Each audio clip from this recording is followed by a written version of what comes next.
स्वागत आप सभी का प्राइम डिबेट में। मैं रविंद्र सिंह आपके साथ और आज का मुद्दा जैसा हमने बताया, कैबिनेट के फेस 24 का संदेश। भजनलाल शर्मा मंत्रिमंडल का गठन कब होगा, यह सवाल अभी भी बरकरार है, बना हुआ है। बताया यह जा रहा है कि पिछले दिनों दिल्ली में बीजेपी नेताओं की जो बैठक हुई थी उसमें करीब 30 नामों की सूची तैयार कर ली गई थी। अब इनमें से करीब 15 से 20 नामों की फाइनल सूची तैयार की जाएगी। इसे लेकर पार्टी के कुछ बड़े नेताओं की एक बैठक होगी।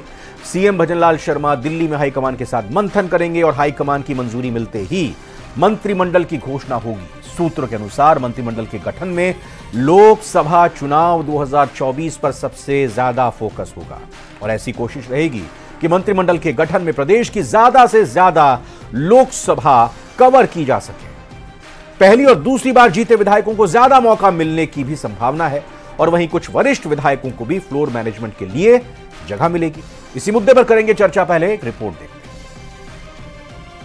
हैं। चर्चा का फाइनल राउंड दिल्ली में लगेगी मंत्रिमंडल पर मोहर। ज्यादातर नए विधायकों को मिलेगा मौका।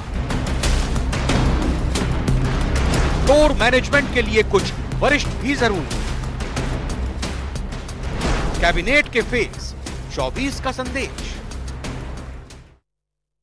मेहमानों का परिचय कराते हैं एक एक करके। मनीष पारीक जी प्रवक्ता हैं बीजेपी के। स्वागत मनीष जी आपका। आरसी चौधरी जी महासचिव हैं पीसीसी। स्वागत चौधरी साहब आपका। मिथिलेश जैमिनी जी वरिष्ठ पत्रकार। जैमिनी साहब आपका स्वागत। राजीव जैन जी राजनीतिक विश्लेषक। राजीव जी आपका भी बहुत बहुत स्वागत। सबसे पहला सवाल आपसे है मेरा, पारीक साहब, ये अपने विधायकों का सब्र का इम्तिहान इतना क्यों ले रहे हैं? किसी और विदेश के या यूरोप के देश से कम नहीं। प्रोवोकेटिव राइट है मुख्यमंत्री जी का कि वो किसे मंत्री बनाते हैं। हाँ। और सलाह मशवरे में अच्छा मंत्रिमंडल बनने में जो ड्यू कोर्स है जी वही हो रहा है। सब्र का इम्तिहान तो आप समझ सकते हैं कि सबको मंत्री बनना भी नहीं है। हाँ। लेकिन बड़ी बात यह है कि जिनको बनना है हाँ। वो ही बनेंगे और राजस्थान में एक अच्छा मंत्रिमंडल, एक लोक कल्याणकारी सरकार का लुभावना चेहरा आपको नजर आएगा जो भारतीय जनता पार्टी के कमिटमेंट को पूरा करेगा। न सिर्फ कमिटमेंट को पूरा करेगा बल्कि अपना जो मिशन लोगों के भले के लिए प्रीरोगेटिव मुख्यमंत्री का है करेगा। मुख्यमंत्री पार्टी की और आला कमान की सलाह भी ले रहे हैं, वो भी जरूरी है। क्यों मनीष जी? जी बिल्कुल, और वही सलाह है। मैंने आपको कहा माननीय मोदी जी के नेतृत्व में जिस तरह से देश तरक्की कर रहा है, राजस्थान को भी उसी तरक्की की राह पर लाना है, तो निश्चित तौर पर सलाह मशवरा होना ही है। क्या जितनी संभावना है, मतलब जितना स्कोप है, यानी मुख्यमंत्री डिप्टी सीएम को मिलाकर 30 टोटल बन सकते हैं मिनिस्टर मुख्यमंत्री सब मिलाकर? क्या एक साथ कोटा फुल कर दिया जाएगा या थोड़ी गुंजाइश रखी जाएगी किसी की नाराजगी आगे चलकर दूर करने की या किसी को यह बताने के लिए कि हां अभी जगह है? मैंने जैसे कहा कि ये तो वही बता सकते हैं। और अच्छा, आप क्या बता सकते हैं? आप क्या बता सकते हैं मंत्रिमंडल गठन कैसा होगा, कितने लोग होंगे, कितनी महिला होंगी, कितने जिलों को कवर कर, आप क्या बता सकते हैं मनीष पारीक? जो इवन आपने भी जैसे अभी कहा कि अनुभव के साथ फ्लोर मैनेजमेंट की बात है, नए लोगों को मौके की बात है, जो मंत्रालय जरूरी है उनके अनुसार जो उपयुक्त व्यक्ति है उन लोगों की नियुक्ति की बात है, उन मंत्री बनने की बात है, और फिर वो जो घोषणा पत्र भारतीय जनता पार्टी में चुनाव ने रखा है उसको पूरा करने की बात है। तो वो जो कमिटमेंट है, कंसिस्टेंसी है और सैंटिटी है, ये तीनों चीज़ों का मुझे लगता है सम्मिश्रण होगा। और इसी अकाउंटेबिलिटी के कारण मोदी जी की जो गारंटियां राजस्थान की जनता को मिली है वो सब पूरी हो, उसके लिए कमिटमेंट और टाइम बाउंड प्रोग्राम पूरा करने वाले लोगों को मौका मिलेगा। तो आरसी चौधरी साहब, जिस तरीके से बीजेपी की तरफ से या कहीं कि सरकार की तरफ से बहुत ही प्री प्लान तैयारी की जा रही है कि किस तरह के मंत्रियों को शामिल किए जाएं, इसको कांग्रेस कैसे देखती है प्रदेश की जनता के हिसाब से?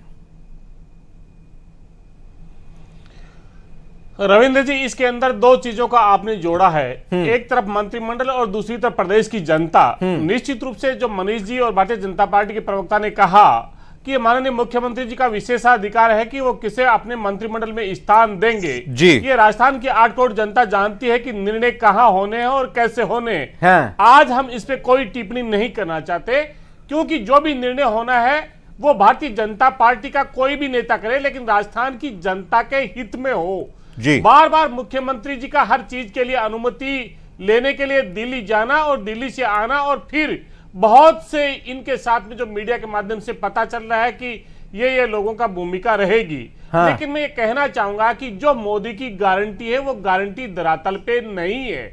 अगर मोदी की गारंटी धरातल पे होती तो माननीय मुख्यमंत्री जी शपथ लेते ही जब सीएमओ में गए घोषणा करते कि आज से राजस्थान के अंदर गैस का सिलेंडर 450 रुपए में राजस्थान की जनता को हम देंगे। हाँ। लेकिन वो नहीं कर पाए।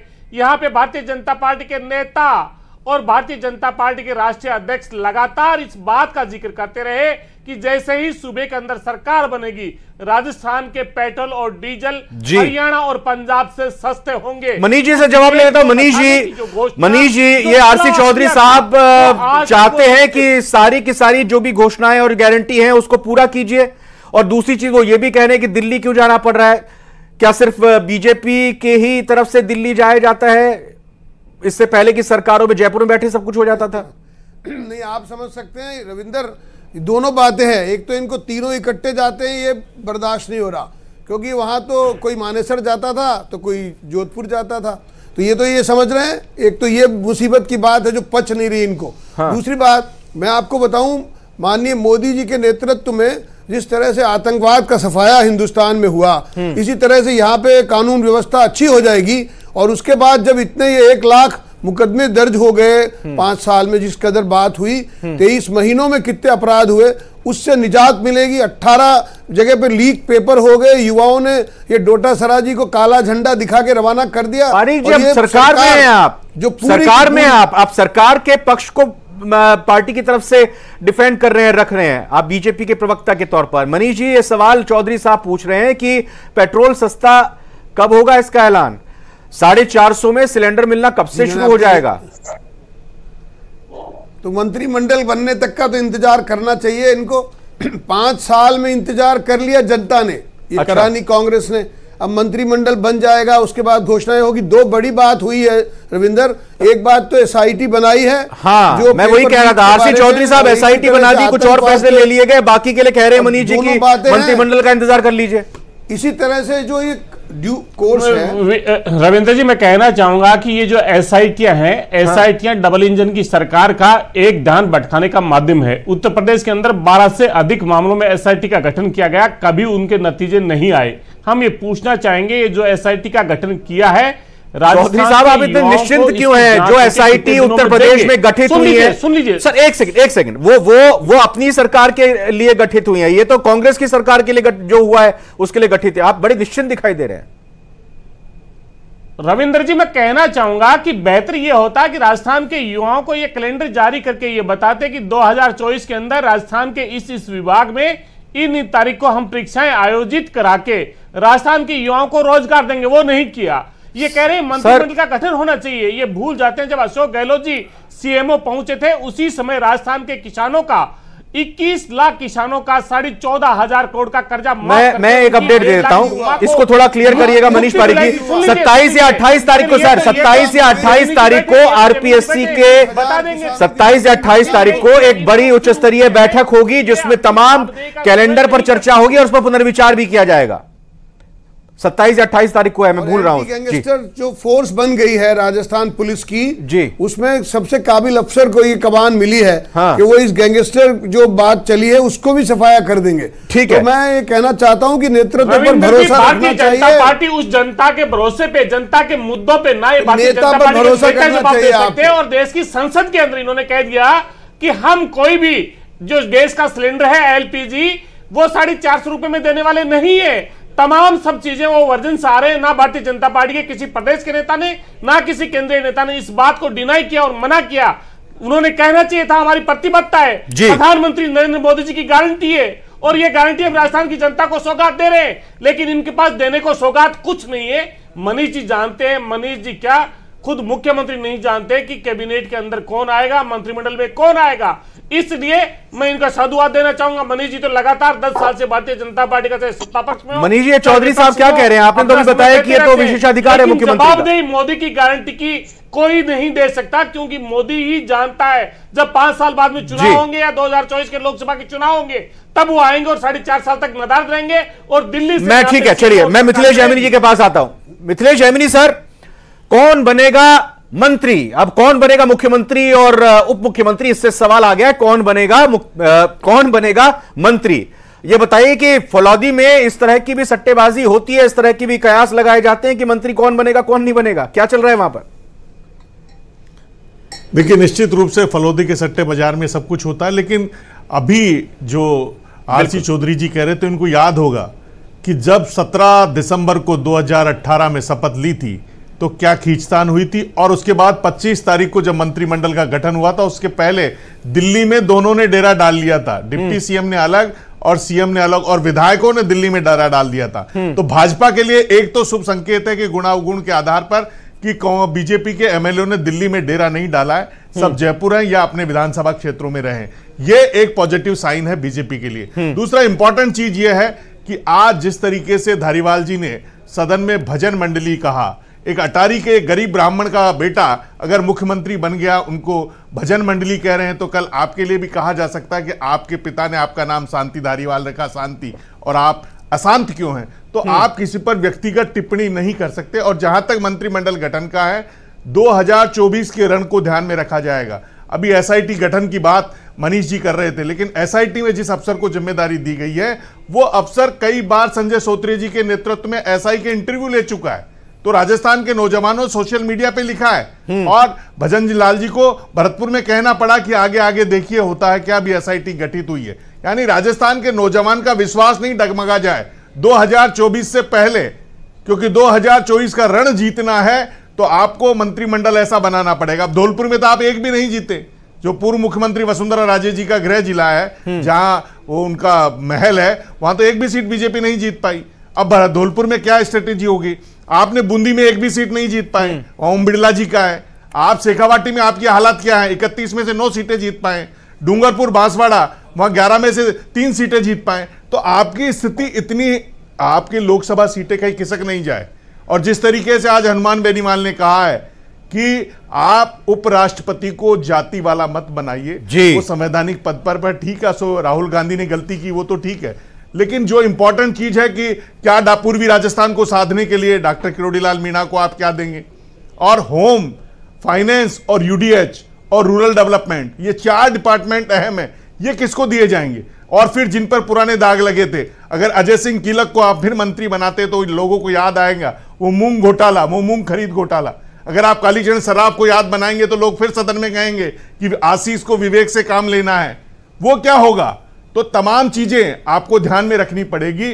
और जो निर्दलीय विधायक है, चाहे रितु बानावत हो सकता है राजस्थान में पहली महिला कृषि मंत्री बन जाए, क्योंकि राजस्थान में एग्रीकल्चर में वंडरफुल काम हुआ है। दुग्ध उत्पादन में चाहे कांग्रेस की सरकार चलेगी, देश में नंबर 1 है।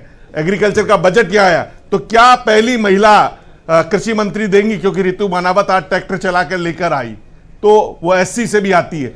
तो क्या उसको साधा जाएगा या नहीं साधा जाएगा? बाल मुकुंदाचार्य जी तो गदा लेकर आए, तो उन्हें क्या मिलेगा फिर? देखिए बाल मुकुंदाचार्य जी गदा लेकर आए, वो सनातन का प्रचार करने के उनके पोस्टर बॉय हो सकते हैं, हिंदुत्व के पोस्टर बॉय, लेकिन वो मंत्री बनेंगे, इस पर मुझे शक है। जी राजीव जैन सर, मैं ये समझना चाह रहा हूं अभी तक की बातचीत में कि अगर क्षेत्रवार आपको समीकरण साधने हैं, जाति के हिसाब से आपको समीकरण साधने हैं, और तीसरी महत्वपूर्ण चीज जो संकल्प आपने संकल्प पत्र में लिया है वो अमल में आता हुआ दिखना चाहिए, तभी 24 में बेड़ा पार होगा और जो आपका 25 में से 25 का टारगेट है वो पूरा हो पाएगा। कितनी बड़ी चुनौती है इन तीनों ही समीकरणों को साधना, अगर आपको ये इंपॉर्टेंट लगते हैं तो?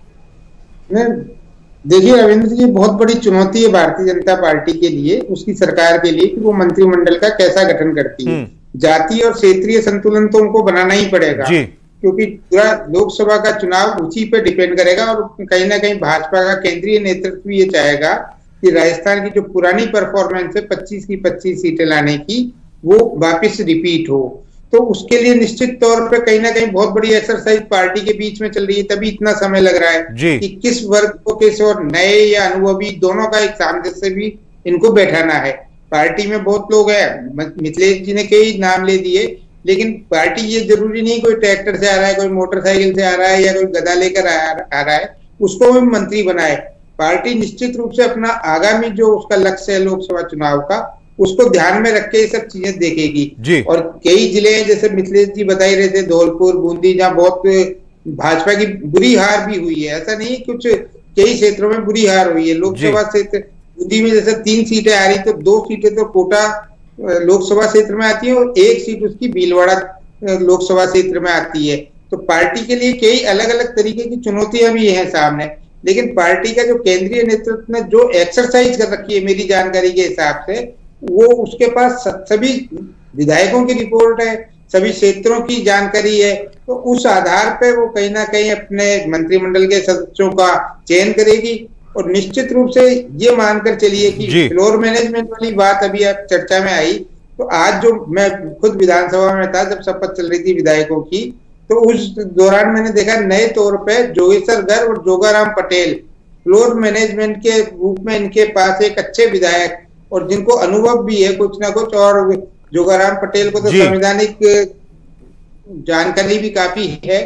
तो निश्चित तौर पे भारतीय जनता पार्टी कहीं ना कहीं ऐसा पूरा तालमेल बना के, और उसी को लेकर इतना समय लग रहा है जो एक्सरसाइज। और फ्लोर मैनेजमेंट तो है बिल्कुल, 2 आपने नामों का विधायकों का जिक्र किया बीजेपी का, लेकिन ये कहें कि फ्लोर से बाहर भी मैनेजमेंट करने की पूरी कोशिश, एक तरह से सौजन्य मुलाकात इसको कहा गया, जब भजनलाल शर्मा मुख्यमंत्री खुद अशोक गहलोत जी से मिलने के लिए गए। मनीष जी, कुछ सलाह लेने के लिए गए या फिर सौजन्य भेंट ही थी बस ये? जी, मैंने आपको जैसे आपने खुद ही कहा है कि औपचारिक एक पुराने मुख्यमंत्री को नए मुख्यमंत्री नहीं, औपचारिक तो राजनीति में कुछ नहीं होता, बस वो कहने की बात होती है बस। और अब बड़ी बात ये भी है कि जो कुछ कॉमन सेंस है, जो सहजता है, वो भी उसकी दरकार भी है। कल के लिए जो वासुदेव देवनानी जी को भी समर्थन कांग्रेस ने दिया है, वो भी एक सीधी सी बात है कि जब कोई चैलेंज चुनौती नहीं कर सकते हैं तो क्यों नहीं उसमें सम्मति डाल दी जाए। निश्चित तौर पर ये कुछ परंपराएं हैं, जो संसदीय परंपराएं हैं, उसके कारण ही ये हुआ होगा। अच्छा, इस बार मंत्रिमंडल में भी चौंकाने वाले नाम होंगे क्या? नयों को मौका मिलेगा और वरिष्ठों को कहा जाएगा कि इनको आगे बढ़ाओ? जी, जैसे मैं आपको कह रहा हूं कि जो 74 लोग नए हैं और अपेक्षाकृत उस हिसाब से कम लोग पुराने हैं, तो निश्चित तौर पर अनुपातिक तो होना ही है। कुछ क्षेत्रीय बात है, सब लोगों का सहभाग हो, सब वर्गों से लोग हो और सभी योग्यताओं के लोग उसमें हो, ताकि हमारी जो कमिटमेंट है राजस्थान की जनता के लिए, घोषणा पत्र की घोषणाओं को पूरा करने का टाइम बाउंड प्रोग्राम है, उसको पूरा कर सके, उसकी बात हो जाए, इसका ही ध्यान रखेंगे। बिल्कुल। आरसी चौधरी साहब, यहां अगर सबकी नजर इस बात को लेकर है कि कौन मंत्री बनने जा रहा है, तो लोग ये भी जानना चाह रहे हैं कि क्या पीसीसी अध्यक्ष में कुछ बदलाव होगा, नेता प्रतिपक्ष होंगे तो कौन होंगे? रविंद्र जी, मैं कहना चाहूंगा कि जो हमारे पत्रकार साथी हैं मिथिलेश जेमिनी जी, उन्होंने जिक्र किया 17 दिसंबर 2018 का, जब मुख्यमंत्री की शपथ ली और उसके बाद में मंत्रिमंडल पे उन्होंने टीका टिप्पणी की। बेहतर यह होता कि एक पत्रकार की जिम्मेदारी तो लोकतंत्र के चौथे स्तंभ की तरह और जनता की आवाज को मुखर करने की होती है। 17 दिसंबर के बाद में 19 दिसंबर की वो घटना इन्हें याद होगी जब किसान का कर्जा माफ किया था, लेकिन आज ये निर्णय कर सकते थे, चाहते तो मुख्यमंत्री कुर्सी पे बैठते ही राजस्थान के अंदर वेट कम कर सकते थे, 450 में गैस सिलेंडर की घोषणा कर सकते थे, किसान सम्मान निधि के 12,000 रुपए की घोषणा कर सकते थे, लेकिन उन्हें ब्राह्मण का बेटा मुख्यमंत्री के अंदर नजर आता है। दुर्भाग्य इस देश का कि उस कुर्सी पे बैठे हुए लोगों की जाति के आधार पर रक्षा कवच चौधरी साहब किया जाता है। जवाबदेही के प्रति चौधरी साहब, उन्होंने ये भी कहा कि मुख्यमंत्री ये बोल रहे हैं कि अभी तो एसआईटी गठित हुई है, कुछ फैसले लिए गए, आगे आगे देखिए होता है क्या,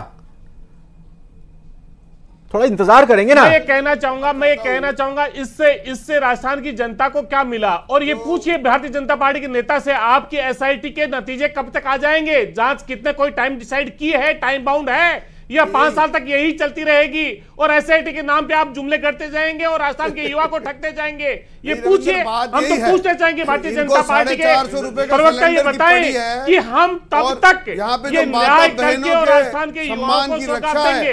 वो जरूरी है, जो बेमौत मर रहे हैं आज एसओजी। ठीक है मिथिलेश जी, एक बिल्कुल अपना जवाब दीजिएगा। और एक सवाल मेरा यह भी है कि पिछली बार भी मुख्यमंत्री एक बार जा चुके हैं दिल्ली दौरे पर, दोनों डिप्टी सीएम के साथ, आज फिर पहुंचे हैं। पिछली बार तमाम नेता थे और अब यह कहा जा रहा है कल प्रधानमंत्री से मुलाकात हो सकती है, तो माने कि मोहर बस लगने वाली है मिथिलेश जी? बिल्कुल निश्चित रूप से मोहर लगने वाली है और लोग कह रहे हैं कि 12 से 15 के बीच में शुरुआती चरण में मंत्रियों का उनको शपथ दिलाई जाएगी।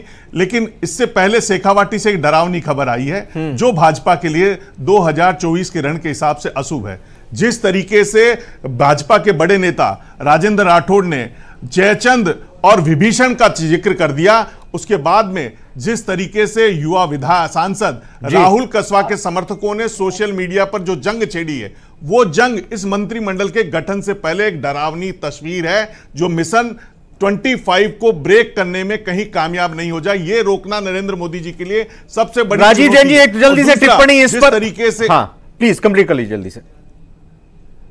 जी देखिए, निश्चित तौर पर देखिए जो दूसरी इंपॉर्टेंट चीज है कि राजीव चौधरी जी बात कर रहे थे, उसमें एसओजी ने आज वहां जाकर जो लिफाफे बाबूलाल कटारा ने अपने घर ले जाकर जिसके भांजे ने क्वेश्चन लिख लिए थे, उन लिफाफों को एसओजी पहले जाए आई, लेकिन कांग्रेस की सरकार थी वो लिफाफे बरामद नहीं कर पाई। आज उन एसओजी उन लिफाफों को ढूंढ रही है। राजीव जी बस एक ये कमेंट बता दीजिएगा कि क्या अगर मंत्री बनते हैं तो फिर नाराजगी खुले तौर पर दिखाई देगी या फिर उनको चुपचाप आराम से उस फैसले का सम्मान करके अपनी राजनीति करने के अलावा कोई चारा नहीं होगा? देखिए, अभी तो नाराजगी जाहिर करना तो संभव ही नहीं है। जो मौजूदा स्थिति है कि भाजपा का जो केंद्रीय नेतृत्व है वो इतना मजबूत है कि कोई भी विधायक अपनी नाराजगी जता नहीं सकता।